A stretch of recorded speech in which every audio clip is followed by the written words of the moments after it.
Las economías no mueren por debilidad, mueren por exceso de confianza. La historia nos ha enseñado a buscar el colapso en la escasez, en la guerra, en la hambruna o en la incompetencia visible. Pero los registros más fríos, los libros de contabilidad de las naciones que alguna vez dominaron el mundo, cuentan una historia distinta. Las potencias no caen cuando se quedan sin recursos. Caen cuando deciden que las reglas de la realidad no aplican a su excepcionalismo. Caen cuando confunden liquidez con solvencia. Caen cuando el dinero deja de ser un registro de valor producido y se convierte en una herramienta de gestión política. Este no es un relato sobre crisis, es un relato sobre un solo error. Un error idéntico, repetido con precisión quirúrgica en Berlín en 1923, en Tokio en 1989, en Nueva York en 2008 y en cada capital que alguna vez se creyó indispensable. El error no es técnico, no es un fallo de cálculo, es una decisión moral disfrazada de necesidad económica. Es la creencia de que se puede imprimir confianza cuando lo que se ha perdido es credibilidad. Y la consecuencia de ese error no es inflación, no es recesión. Es la disolución irreversible del contrato social que mantiene a una civilización unida. En 1918, Alemania no era un país en ruinas, era la segunda potencia industrial del mundo. Sus fábricas en el Ruhr producían más acero que Francia y Gran Bretaña combinadas. Sus químicos dominaban las patentes globales. Sus ingenieros construían la infraestructura más avanzada de Europa. La derrota en la guerra fue militar, no productiva. El país tenía las manos, las máquinas y el conocimiento para recuperarse en una década. Pero en 1921, el Reichsbank tomó una decisión que parecía lógica en el papel y catastrófica en la práctica. Ante la imposibilidad de pagar las reparaciones de guerra exigidas por el Tratado de Versalles con divisas extranjeras que no poseían, decidieron pagar con marcos.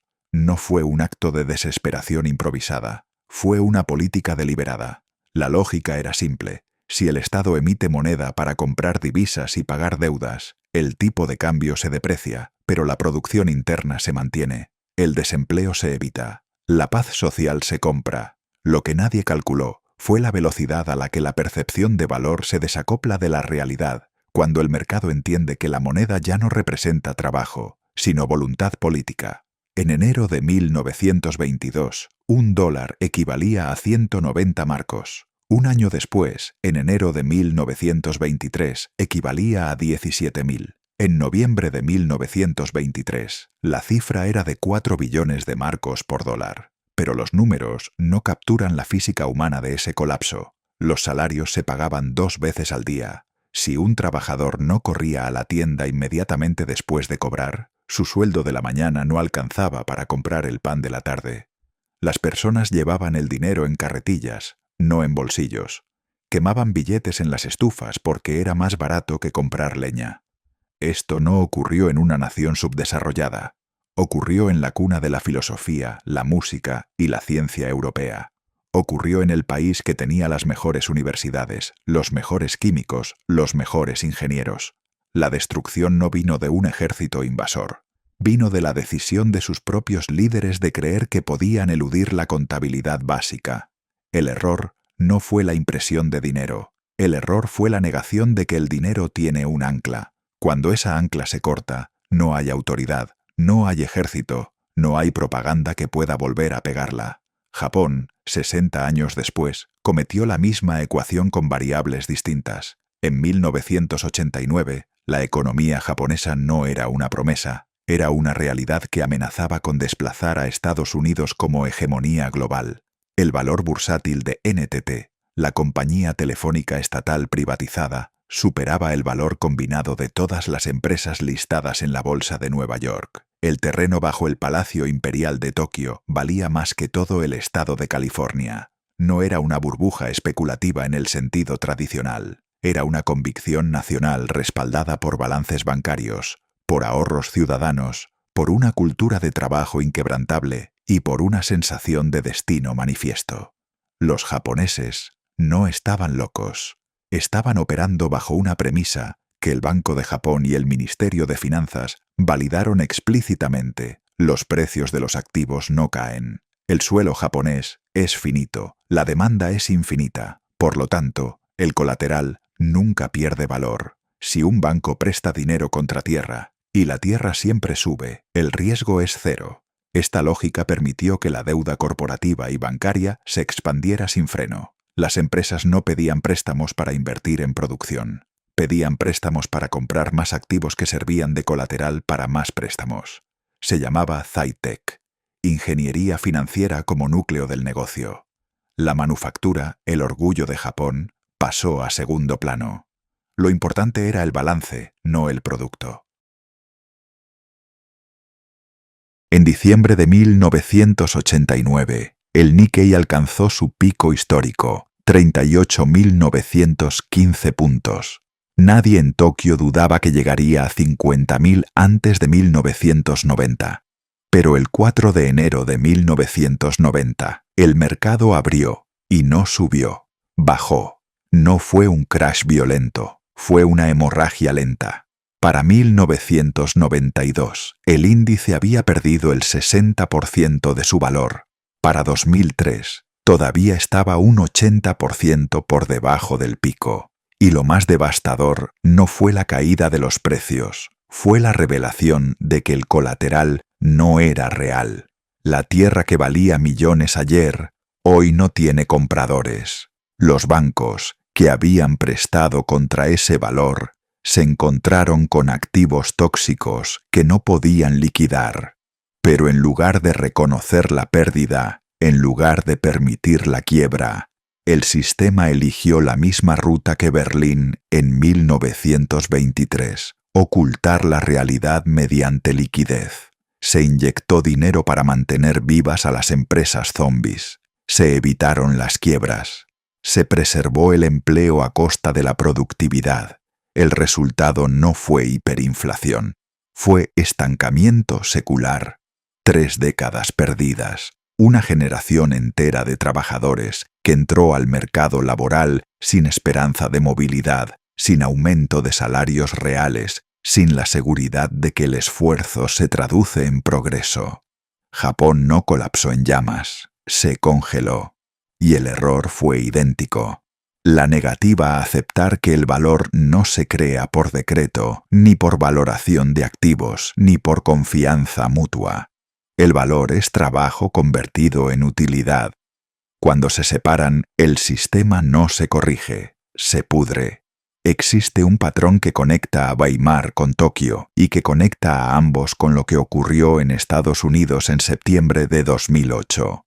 No es un patrón de malas políticas, es un patrón de psicología colectiva. En cada caso, la economía en cuestión se consideraba a sí misma excepcional. Alemania era la cuna de la cultura europea. Japón era el milagro asiático que había dominado el futuro. Estados Unidos era el arquitecto del orden financiero global. Ese excepcionalismo genera una ceguera específica, la creencia de que las leyes económicas que aplican a los demás no aplican a uno mismo. Los demás países deben equilibrar sus presupuestos. Nosotros podemos permitirnos déficits porque tenemos confianza. Los demás deben dejar quebrar a las empresas ineficientes. Nosotros las rescatamos porque son sistémicas. Los demás sufren inflación si imprimen. Nosotros no, porque nuestra moneda es la reserva global. Esta lógica parece sólida hasta que llega al punto de ruptura. Y el punto de ruptura no es matemático. Es psicológico. Ocurre cuando la brecha entre la percepción de valor y la realidad de valor se vuelve tan amplia que ya no puede ser sostenida por la fe. En 2008, el sistema financiero estadounidense había creado instrumentos de deuda valorados en billones de dólares, respaldados por hipotecas que sabían, internamente, que no serían pagadas. No fue un error de modelo, fue una decisión consciente de priorizar el volumen de transacciones sobre la calidad del activo. Cuando Lehman Brothers colapsó, no fue porque el mercado no supiera que estaba sobreapalancado, fue porque el mercado decidió que ya no quería seguir fingiendo que el colateral era real. La respuesta inmediata de las autoridades fue inyectar liquidez masiva, comprar activos tóxicos, garantizar deudas. El mensaje fue claro: el precio de los activos no puede caer. La solvencia del sistema se preserva a cualquier costo. Funcionó a corto plazo. El pánico se detuvo. Los mercados se recuperaron. Pero el error de Weimar y de Tokio se repitió. Se confundió la estabilización de los precios con la resolución de la solvencia. Las deudas no se eliminaron. Se trasladaron al balance público. Las empresas zombies no murieron. Se mantuvieron vivas con dinero barato. Y la señal de precios, ese mecanismo fundamental que dice qué se debe producir y qué se debe abandonar, quedó severamente distorsionada. Durante más de una década, el costo del dinero fue artificialmente suprimido. El riesgo fue penalizado. La especulación fue recompensada. Y la brecha entre la economía real, salarios, productividad, innovación, y la economía financiera, valoraciones de activos, múltiplos, deuda, se abrió hasta alcanzar dimensiones históricas. Aquí es donde el patrón se vuelve peligroso, porque en Weimar la brecha se cerró mediante hiperinflación. En Tokio se cerró mediante estancamiento deflacionario. En el caso actual, la pregunta no es si la brecha se cerrará, la pregunta es cómo. Y la respuesta depende de una variable que nadie mide en los modelos macroeconómicos: el límite de la credibilidad. Existe un momento, documentado en cada colapso, en el que los datos gritan que el sistema es insostenible, pero los decisores eligen doblar la apuesta. En Berlín, fue cuando el Reichsbank decidió imprimir más para comprar divisas, sabiendo que eso devaluaba la moneda que necesitaban comprar. En Tokio, fue cuando el Ministerio de Finanzas permitió que los bancos prestaran a empresas insolventes para evitar reconocer pérdidas. En 2008 y en los años posteriores, fue cuando se decidió que la solución a la deuda era más deuda. Ese momento tiene un nombre técnico, pero su esencia es moral. Se llama la negación de la escasez. Y una vez que se cruza ese umbral, no hay política monetaria, no hay ajuste fiscal, no hay ingeniería financiera que pueda revertir la trayectoria. La física económica es tan implacable como la física newtoniana. Puedes ignorar la gravedad por un tiempo, puedes construir aviones que la desafíen, pero si decides que la gravedad no existe, el suelo te golpea con la misma fuerza, sin importar cuán fuerte haya sido tu economía ayer. Lo que viene a continuación no es una predicción, es una observación de lo que ocurre cuando la confianza, que es el único respaldo real de cualquier moneda fiduciaria, se agota. Y la confianza no se agota por los números, se agota por la percepción de que quienes tienen el control ya no entienden o ya no respetan la diferencia entre riqueza y dinero. La cuenta no se paga con dinero. Se paga con tiempo. Cuando una economía fuerte comete el error de desacoplar valor de realidad, la factura no llega como un evento único, llega como una erosión lenta, invisible, que devora el futuro para subsidiar el presente. En Weimar, la factura fue la destrucción de la clase media en meses. En Japón, fue la pérdida de 3 décadas de progreso vital. En cada caso, lo que se sacrificó no fue el PIB. Fue la confianza intergeneracional, fue el pacto implícito que dice: si trabajas, si ahorras, si actúas con responsabilidad, tu futuro estará mejor que tu pasado. Ese pacto se rompe cuando el dinero deja de ser un almacén de valor y se convierte en un instrumento de política. Y una vez roto, no se repara con tasas de interés, no se repara con estímulos, se repara, si es que se repara, con el doloroso proceso de reconstruir la credibilidad desde cero. Eso implica aceptar pérdidas. Implica dejar quebrar lo que debe quebrar. Implica decir la verdad, que el dinero impreso no es riqueza, es un préstamo contra el trabajo futuro que alguien, en algún momento, tendrá que pagar. La consecuencia inmediata de ignorar esta verdad es la distorsión total de los incentivos. Cuando el activo más seguro es la deuda, y cuando el riesgo se penaliza mientras la especulación se subsidia, el capital deja de fluir hacia la innovación, hacia la productividad, hacia las cosas que mejoran la vida real, fluye hacia los activos existentes, hacia la renta, hacia la extracción. Se crea una economía de fachada, índices bursátiles en máximos históricos mientras los salarios reales se estancan. Se crea una sociedad de zombies, empresas que no generan beneficio pero no mueren, empleados que no producen pero no son despedidos, bancos que no prestan pero no quiebran. Todo parece estable, nada se mueve. El sistema no colapsa, pero tampoco avanza, se pudre en pie. Y lo más peligroso de esta fase no es la ineficiencia económica, es la pérdida de significado. Cuando el esfuerzo no se correlaciona con el resultado, cuando el ahorro se licúa por diseño, cuando la prudencia se castiga y la temeridad se premia, el contrato social se deshilacha. La gente deja de creer en el juego. Y cuando una masa crítica de ciudadanos decide que el sistema es una farsa, la estabilidad política se vuelve imposible, sin importar cuán robustos parezcan los indicadores macroeconómicos. Japón vivió esto en silencio. Su crimen fue la obediencia, la aceptación pasiva del estancamiento. No hubo revueltas, no hubo colapso institucional, hubo una resignación colectiva, una generación que aprendió a no esperar nada. Eso es una forma de colapso tan letal como la hiperinflación, solo que más lenta, más educada, más difícil de detectar desde fuera. Pero el error es el mismo, la negativa a enfrentar la realidad de que el dinero no es magia. Es un reclamo sobre recursos reales. Si imprimes más reclamos sin crear más recursos, no estás creando riqueza. Estás diluyendo la propiedad de todos los que ya la tenían. Y esa dilución no es neutral. Golpea primero a los más vulnerables, a los que viven de salarios fijos, a los que ahorran en moneda, a los que confían en las reglas. Los que tienen acceso a activos reales, a deuda barata, a influencia, se protegen. Se transfieren la riqueza hacia arriba, no por conspiración, sino por mecánica pura. La inflación de activos es un impuesto regresivo. La expansión monetaria sin respaldo es una expropiación invisible.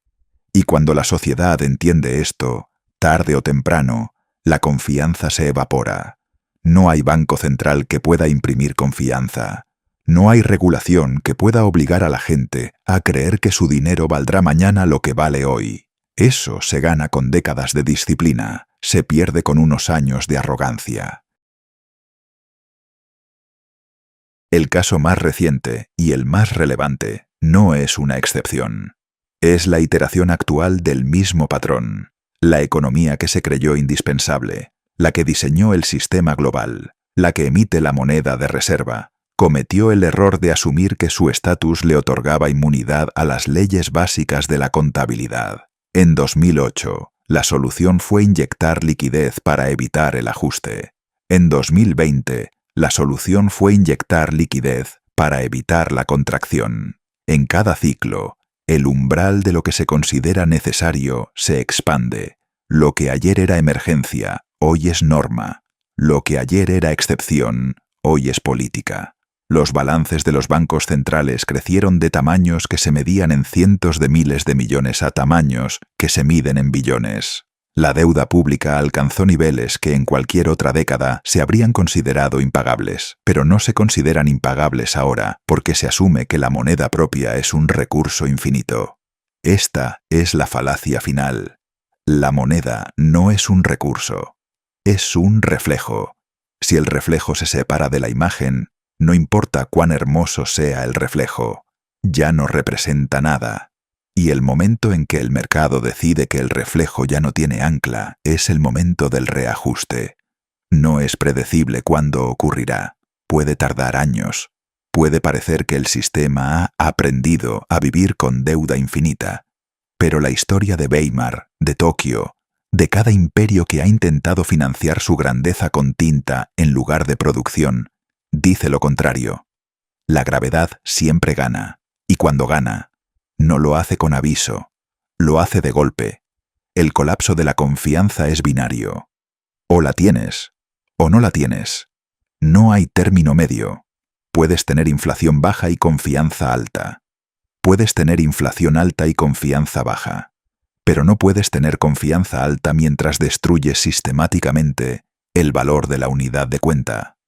Eso es lo que ocurre cuando se trata la moneda como herramienta de ingeniería social, en lugar de como registro de intercambio. Se rompe el termómetro. Y cuando rompes el termómetro, no cambias la temperatura, solo te quedas ciego ante ella, hasta que el calor te mata. La lección no es que la deuda sea mala. La deuda es una herramienta. La lección es que la deuda debe ser pagada con producción futura, no con más deuda. Si el crecimiento real no supera el costo del dinero, el sistema es una pirámide. Puede durar mucho tiempo. Puede parecer sólido, pero su destino está matemático y históricamente determinado. Y el precio no lo pagan los que diseñaron el sistema, lo pagan los que confiaron en él, los ahorradores, los trabajadores, los que jugaron según las reglas. En Weimar fueron los pensionistas que vieron sus ahorros de toda la vida convertirse en papel de envolver. En Japón, fueron los jóvenes que entraron a la fuerza laboral en los 90 y nunca vieron un aumento real en sus vidas. En la crisis actual, serán aquellos que creyeron que el valor de sus activos, de sus salarios, de su futuro, estaba protegido por la solidez de las instituciones. No lo está. Nada lo está, excepto la realidad física, la tierra que produce comida, la energía que mueve máquinas, el trabajo que crea valor. Todo lo demás es una capa de abstracción que depende enteramente de que no preguntemos demasiado fuerte qué la respalda. El día que la pregunta se hace masiva, la respuesta ya no importa, porque para entonces la confianza se ha ido. Y sin confianza, el dinero es solo papel, o bits, sin valor intrínseco, sin poder de compra, sin capacidad de coordinar una economía compleja. El colapso no es el fin del mundo. Es el fin de una ilusión, y después de la ilusión queda la realidad. A veces, esa realidad es más dura, a veces es más simple, pero siempre, invariablemente, es la única cosa que no se puede imprimir. Las economías fuertes no caen por invasiones externas. Caen cuando olvidan que el dinero no es riqueza, es un recuerdo de la riqueza. Y cuando el recuerdo se separa de la cosa recordada, el olvido es lo único que queda.